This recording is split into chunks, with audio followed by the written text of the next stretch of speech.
まずはファーストアルバムリリースおめでとうございます。ありがとうございます。ありがとうございます。やっとやん。シンタならではのなんかこう特徴みたいなんてどんなもの？エレキギター2人ってあんまりない形式でやってるっていうのはまあ大きいね。太郎ちゃんとこう組んでるこの良さっていうのもあるかもね。いや、めちゃめちゃそうです。それでしかないというか、逆に。多分、お互いちょっと違うんだけど、ちょっと違うところが多分、ちょうどいいというか。なんかそういう縛りがあってな。ね、縛りないのにそこ縛るって言われるけど音楽の縛りないねんけど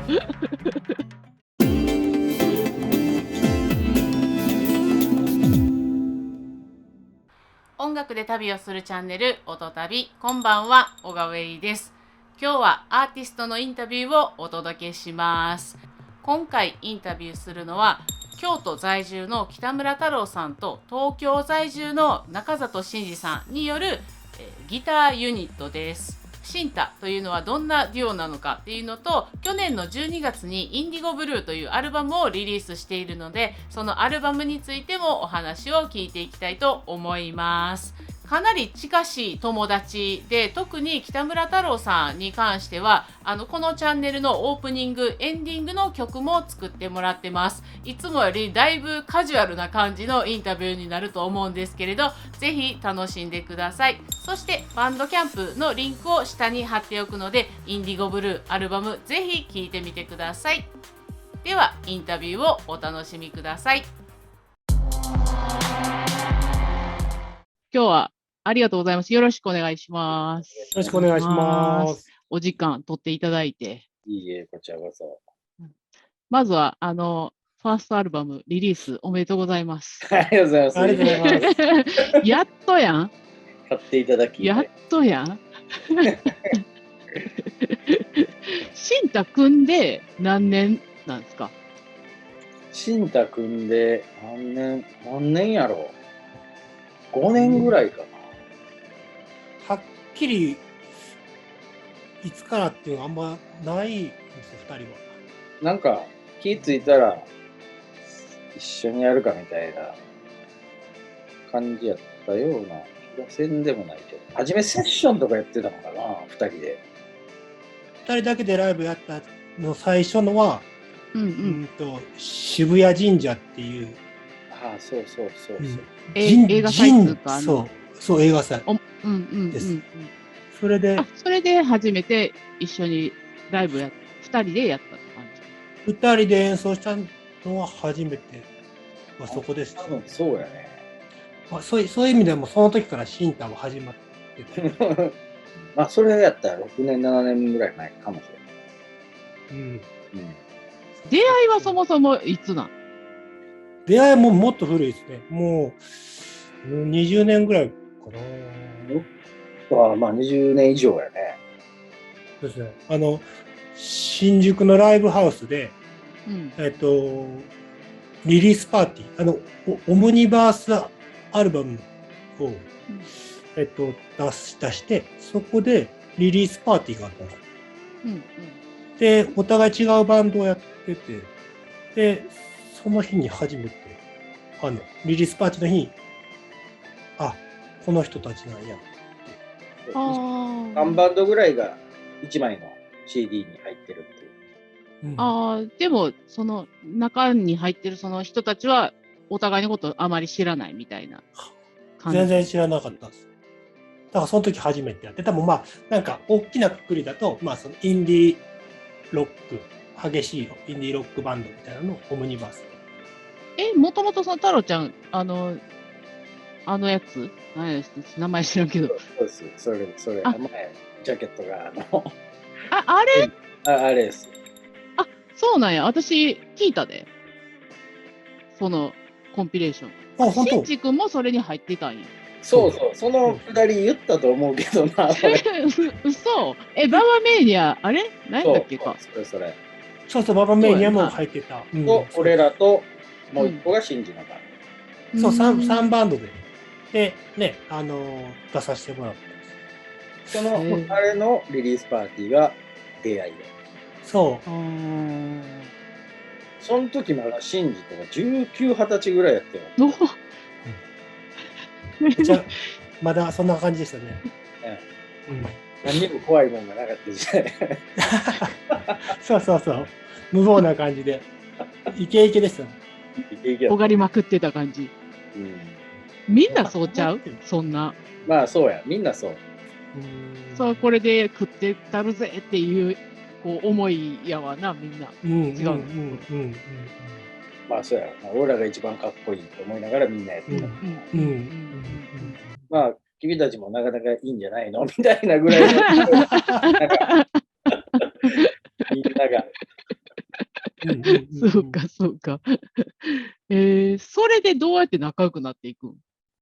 後にこう自分らでイベントをやるときに誘って出てもらったりとか、でまあバンド同士の付き合いがあって、ギターっていうのもあるのかちょっと、まあ多分人間的にはあったやろね。月の第2土曜日にセッションをするから、まあ、セッションしたい人たちだけが集まってこればええんちゃうみたいな、そんな、活動を結構長くやってましたよね。その時はドラムもいたし、ベースもいたし、別に曲をするとかじゃなくて、その日のテンションで音を出すっていうだけの日を作って、それは結構長いこと実はやってたんじゃないかな。そう、面白かった。面白かった。ね。じゃあまあその出会いの前のその音楽遍歴みたいなの2人の教えてもらいたいんですけど、じゃあまずシンジ君。きっかけは、先輩の影響かなって思ってますね。なんか先輩でギターを弾ける人がいて、で、なんかかっこよかったんですよ。バンドっていうこと、バンドやってはったってこと？バンドというかバンドもやってない。多分プロのギタリストを目指してたって人で、でもう自由だった、スタイルもすべて。なんかかっこよく見えて。で、その先輩のところにはよく遊びに行ってて、ギターが置いてあったから。で、なんか別に教えてもらうっていうよりは、なんかこんなのかっこいいよって、なんかギターを教えてもらって、音楽を教えてもらってた。そんな感じで、ギターもあったから、まあなんか見て覚えたみたいな。そんな感じ、最初はそれでしたね。何歳ぐらいの頃それ？それ中学生の時ですね。大体中学3年間も結構ギターよく弾いてましたね。で、なんか作曲とかそういうのもちょっとなんかやり始めて。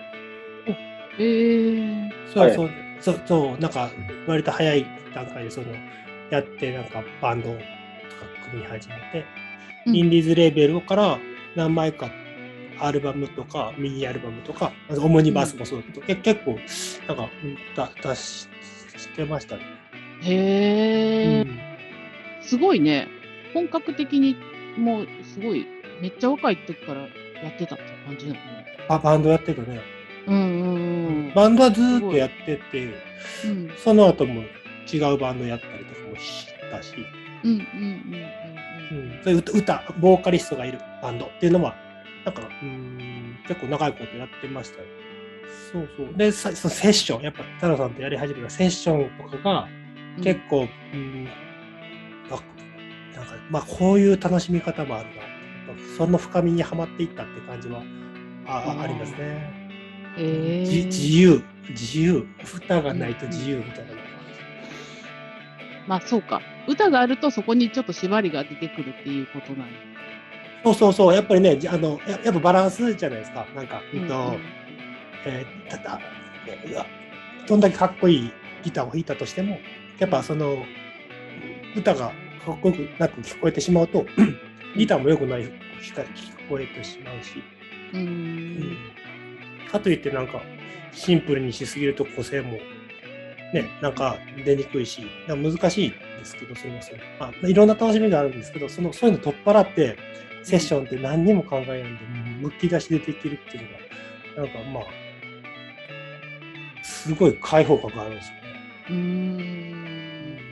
太郎ちゃんもギターから始まってんの？その音楽、なんと聞くんじゃなくて、そのやる側としてのいや、始まり。初めはもちろん聞いて、衝撃を受けたものがあって、うん、それが何に？バンドが2つあって、うんこれ記憶がちょっと曖昧なんやけど、小6か中1ぐらいの時に、うん。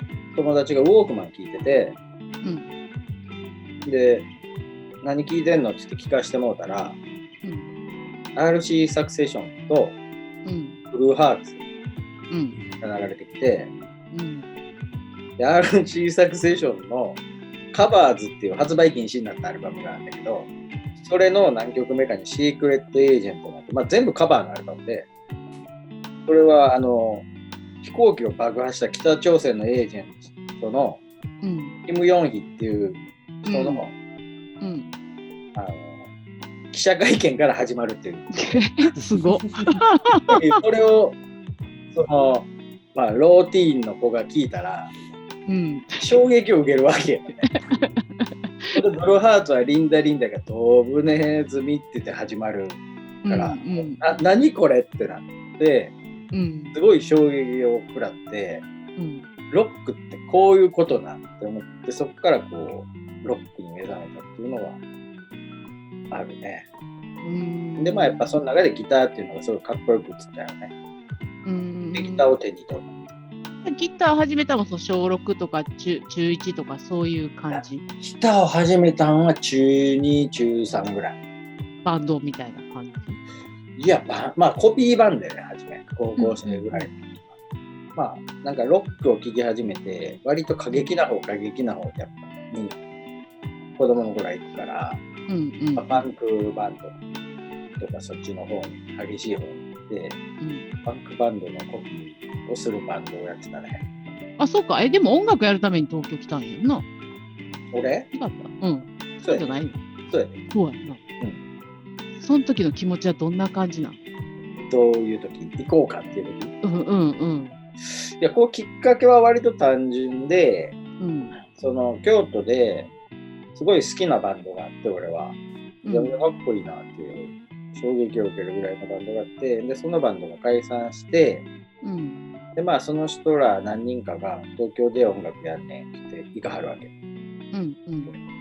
で、頑張ってくださいって言って、そしたらもうギターがいいんから、お前来おへんみたいに言われて、ほな行きますって言って、軽いので行って、東京なんかもうずっと入れへんし、すぐ帰ろうと思ってたけど、結局20年ぐらいいたっていう。そうなんか。そのきっかけやったよね。そう。その人らと一緒にバンドやってるバンドでシンジェラと出会ってる。あ、なるほど、なるほど。2人ともさ、いろんなバンド経てきて、で、今は2人でデュオでやってるやんか。シンタならではの特徴みたいなんて、どんなものって言えるやろか。一個やっぱり言えるのは2人やからね。エレキギター2人ってあんまりない形式でやってるっていうのは大きいね。あと音楽で言えば、お互い趣味割と似てるから、なんか俺らの中では当然でそういう音楽になるっていうもんなんやけども、何やってもっていう2人組やと思う。今やってる曲は割と分かりやすい曲やけど、全然違うことになっても別にもう成立するとは思うで2人。音楽が先にやるっていうよりも、この2人でできることをやるみたいなユニットかな。こういう音楽をやらないとダメとか、こういう音楽がやりたいからやってるってわけでもなく、っていうのはあるかな。どういうアプローチをしてくるのが毎回楽しみです。2人でやってて。特徴というと、だから、そうですね。同じことをしないですからね、毎回。確かに。そのセッションで、あんまり、一応なんかね、こんな感じになるんやろなっていうのはもうお互い分かってるんですけど、なんかどうなるか分かんない部分もやっぱいっぱいあるし。なんかそれをあえて残してる部分もある。そうなんですよ。ガチガチには、まあ、尺は決まってたとしても中身はガチガチには決めてない。そう。だからまあ毎回こう弾かなければいけないっていうのはまあないっていうのがすごいやりやすいですね。なんかこれが正解ですっていうのはなんかないんですよ。その時の、その日の気分によって変わるもんやし。っていうのをなんか楽しめるっていうのが新太のいいところかなって思いますね。楽曲ってどんな風に作ってるんですか？どっちかが、まあ、案を持って曲を持ってきた人がバックの演奏をして、そうじゃない方の人はそれに合わせて上門を考えるっていう風な作り方。だからソロを弾いてる方はこの曲作ってない方っていうなるほどね。なるほどね。曲によってそのソロが別々なんつうのバラバラなんやもんね。こっち側がソロ毎回やりますっていうわけじゃないもんね。違う、それは違うわ。これやるとなんか多分面白くない。確かにその曲のなんか系統が似てくる感じもあるかもしれんし、そこで生まれるなんかこうなんやろグルーヴみたいなのも似たようなものになってくるかもしれんよね。ここまでの役割はいいかなと思うな、俺は。やっぱりそのさっきシンジ君が言ってたこう太郎ちゃんとそのセッションやってぐわーってこう自分らしさみたいな全面的にこう出せるっていうのは、そこが気持ちいいって言ってたけど、やっぱそれってその太郎ちゃんとこう組んでるこの良さっていうのもあるかもね。いやめちゃめちゃそうですよ。それでしかないというか逆に。他の人とやっても多分そんな楽しめないですよね。なるほど。そう。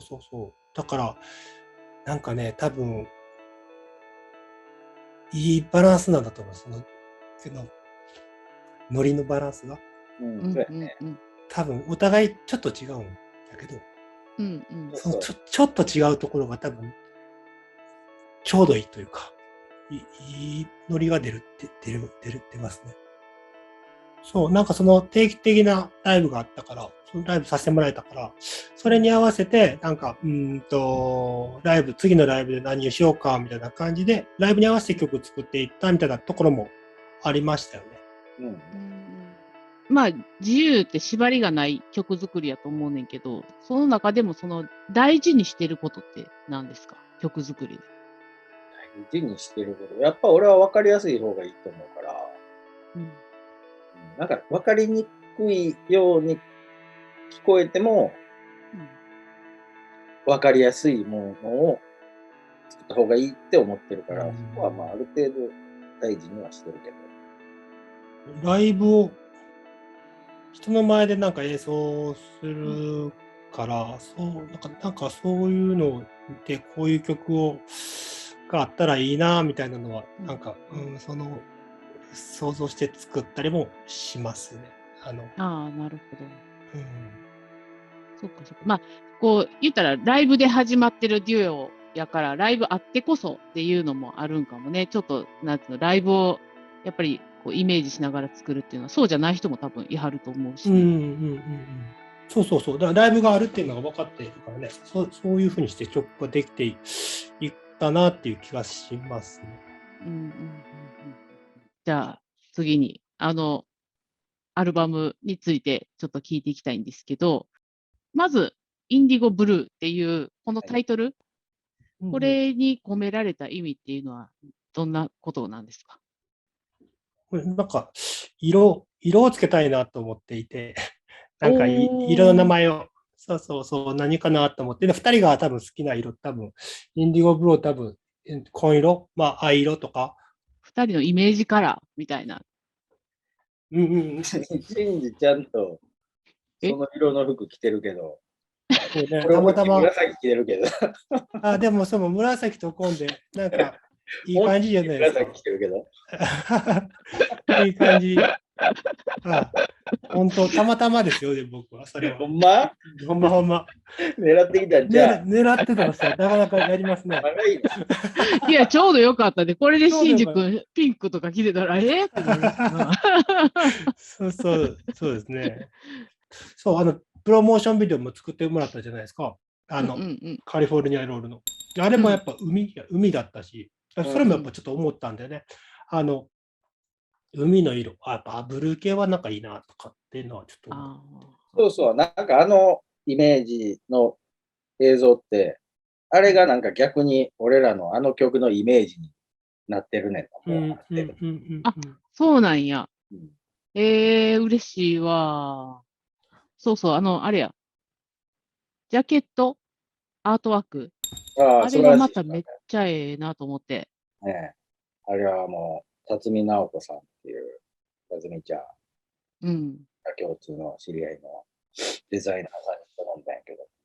うんうん。めちゃくちゃいいやん。めちゃくちゃいいと思って。うん。でもあれぐらい上げてきおるって分かってたけど、なんか。あれぐらいすごいの作る人間やって分かって頼んでたけど、こっちは。ほんまにすごいんかいって思ったけど。思った以上にすごかったってこと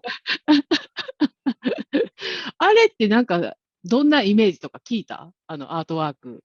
いや、全く聞いてないし、全くこっちから何の注文もしてない。なんか、辰巳ちゃんがイメージする、まあ、なんか、空飛ぶ船みたいな絵やんか。気球というか、船の形した。なんか、アルバムの曲を聴いて、映画浮かんできたのか、それこそシンタっていう、デュオ自体のイメージが、辰巳ちゃんにとってはあれなのか、なんか、なんなんやろうってすごい気になってんけど。でもめっちゃ音は聞いてくれたって言って、聞いて書きましたって言ってたから、多分めちゃめちゃ音聞いてくれたんやと思います。そうか。そうで、それぞれちょっと曲の話、込めた思いみたいなとか、まあエピソードとか、そういうのあったら教えてほしいなと思うんですけど、まず1曲目のカリフォルニアロール。一番、あれやな。一番ハマってるかも、2人に。そのシンタの代表曲的な感じでハマってるっていうこと？どういうハマり？そうやね。なんか割とほんまに早い段階でできたような気がする、これ。一番最初の曲ですね。ぐらいやと思うな。曲作ろうかってなった時に多分この曲からできた気がする。最初の曲です。えらい最初。で、これ、俺がまだ東京に在住の時は、うちの自宅で練習してて、2人で。1台のギターアンプから2つの音を出してくれた。で、その1台のギターアンプから2つの音が出ると、すごいなんか一体感がある。そうだ。そうやりながら、なんか作ってったから、なんか、すごい、もう初めから一個混じってるもんとして聞いてたからやってること。なるほど、なるほど。なんかすんなりいったね。まあそっからいろいろ練習とかして難しい部分も出てくるんやけど、作るっていうことに関しては、お互いちゃんとイメージも一緒に共有できてるし。なんかまあ、すごい、作るっていうことだけで言ったら、スムーズ。構成とかも悩まないですね。そうですね。なんか、デモの段階でも多分送られてきてないと思う、この曲は。なんかその場で太郎さんが弾いてくれて、で、これ次のライブでやろうみたいな感じやった気がします。なんか私、そのシンタのライブ何回か行かせてもらったけど、その中で、まあ初めて行った時かな。初めて行った時に、何の曲いろいろやったかちょっと私覚えてへんけど、一番すごい耳に残ってて、この曲が。シンタの曲あんまよく分かってへんくて、まあ音源とかもないから、ライブで聴くしかないからさ。で、なんかミュージックビデオ作ってほしいって言われて、この曲やった時めっちゃ嬉しかったもんですよ。あの曲やんと思って。私の好きな曲やんって。曲のタイトルも知らんけど、私の好きな曲や、これ。疾走感っていうか、こう、旅してる感じ、ずっとこう、なんか、進んでってる感じが私はイメージがあって。もうそのイメージになったわ。あ、なってる横スクロールのイメージになってるけど。そうそう、景色がずっとこう流れていくような感じね。ちなみにこう余談やけど、うん。が作った曲は食べ物の曲名をつけるっていう。うん。でシンジが作った曲は何やっけ、花の名前。色の名前か、なんか、植物の名前か、なんかそういう縛りがあるんだ。縛りないのにそこ縛るってなるけど音楽の縛りないねんけど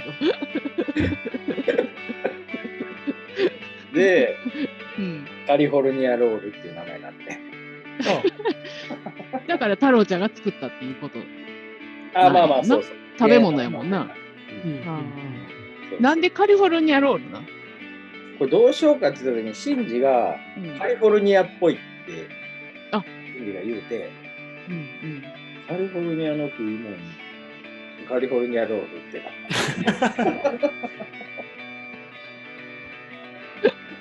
なんかでもその時ふざけた名前かなとか思ってたけど、全然ハマってるしいいなと思って今ハマってると思う。なんか私もイメージそのミュージックビデオ作るときにそのカリフォルニアのイメージになってたし、全然そこなんとズレがないというか、でこうなんかロールそんなんつうの食べ物っていうよりロックンロールとかそういうなんかグルーヴ感みたいな、そういうそうだからそれやし、なんかその滑稽な感じでは全然なかったで。自分はバチバチ滑稽やったけど俺。おそらく逆に巻いてる食い物だろみたいな。米外側に出てるやつ曲名や米外側に。あとなってはもう。なあ。やなと思って。タイトルもええですごい。で、2曲目がライラック。で、これがシンジ君っていうことなんやな。シンジ君が作った曲。そうですね。なんかすごい太郎さんが弾いてくれる逆回転の最初の音とかもすごいなんか映像的というか、なんかすごいちょっと寒い地方の感じがすごい出てるミックスがなんか雰囲気がグッと出てなんかバッチリって感じです。いいと思う。なんかそう私もイメージするとすっごい乾燥したこうなんつうめっちゃ寒くないけど、ちょっとひんやりするような、なんか朝みたいな。でなんか曲途中から展開するじゃないですか、あれ。そこからなんかウキウキピクニックに行こうかなみたいなそんな気分になっていくっていう私の中での気分の流れ。でもそうですね。だから曲とその難しいところがそういうのスイッチするところがすごい実は難しくて、でも結局寒いまま終わらないっていうのがなんか二人っぽいなと思って。確かになるほどね、そういうことか。枯葉感あるよね。秋の深い感じが出てる。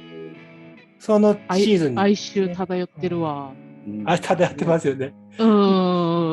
まだ最近全然アレンジ変えてね、最近というかこの後またアレンジもどんどんこの曲は変わっていて、拍子自体を変えて3拍子っていう、ワンツースリーワンツースリーっていうともうちょっとこうポップな感じになるようなアレンジでやってたんですね。これはほんまに変わっていくと。なるほど。まだ途中経過の録音って感じでした。これはこれででもねちゃんともう完成なんですけど、曲自体はなんかどんどん変わっていくっていう楽しみ方もあるなと思ってこれは全曲に言えることやよね。そうですね。ライブの時だって変わってるもんね。変わってる。だから全曲言っても違う曲って聞こえる曲もいっぱいある。やってる本人が一緒の曲ってわかるけど、もちろん。それがライブに見に行く良さ、ライブで見る良さやったりするしな、CD の音源とは違うっていう。そう、CD 取った時点では、この曲はこういう感じでやってたけど、変わっていくのが当たり前だと思うし。で、4曲目がパレードか。そうです。この曲、ライブでも必ず聴くけどさ、始まった瞬間に一気にその場の空気パンって軽くなる曲やなってすごい思うねんけど。そうやね。この曲割と明るい。明るいね。疾走感もあるし。ここパレードは何の名前なの？食べ物でもほんまはスパイシーパレードっていう、スパイシーパレードっていう曲名や。食べ物っていうことなの？そう。あ、違う。何なんスパイシーパレードって。食べ物っていうか、でもこれを考えたのは、シンジが持ってきた曲や。そうね、俺がバッキング弾いてるから多分そうなんですよ。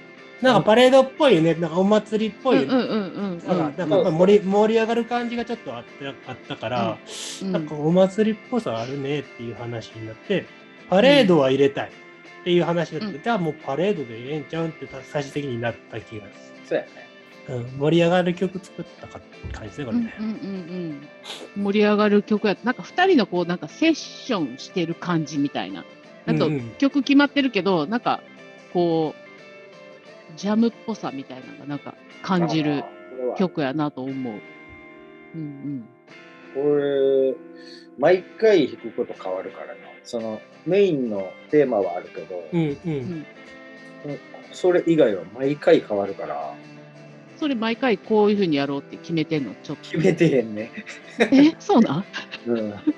そうだから難しいっていうか。でもこれを決めると絶対面白くないみたいな。決めてしまうと安定感はだからちょっとジャム感が出るのかな。多分そうやと思う。で余計盛り上がる感じがあるんかもしれんな。そうやね。うまいこと作用すればそうなる。まさかここまでこういう感じになるっていうのはやっぱ分からんかって作ってる時。なるほど。まあこういう感じの曲やからこうなってほしいなって思ったけど、ここまであんなアッパーな曲になるっていうイメージは俺はなかった。やっぱライブでやってああいう風になっていきたいな。そうか、ライブでやっぱその曲が育っていくっていう部分もそれはあると思う。ライブでやってみんと、その曲がどういう曲かはっきりわからんところもある。なるほど。で、最後の曲がこうアンビエントみたいな感じで、またちょっと違うよね。この曲はなんかいろいろ撮った後になんかミックスでかなり変わった曲やなっていう感じ。これ10分ぐらい撮ったかもしれん。もしかしたら。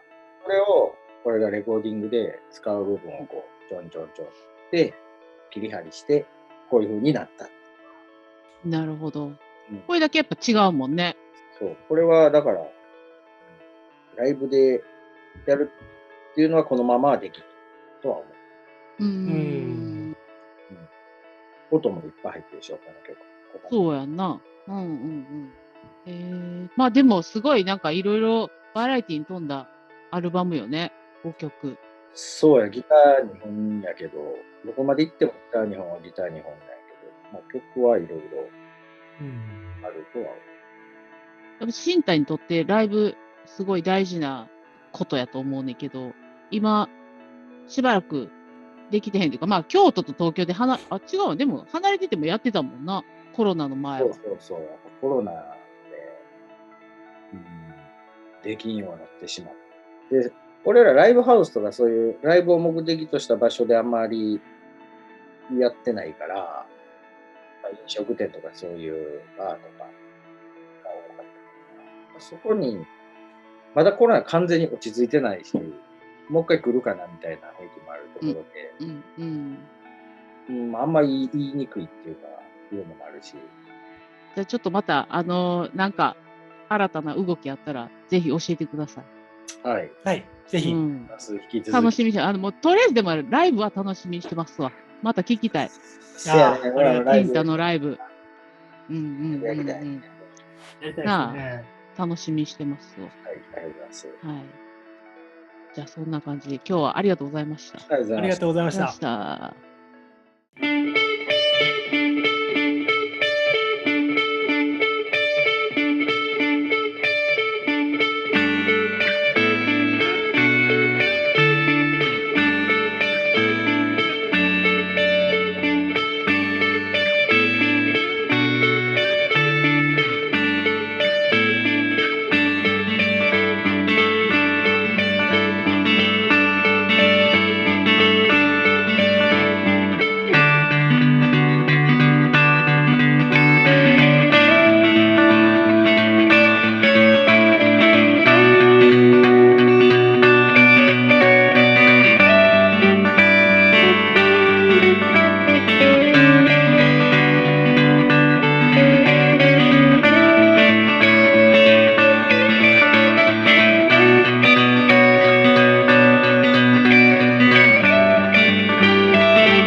チャンネル登録、そしてグッドボタンをお願いします。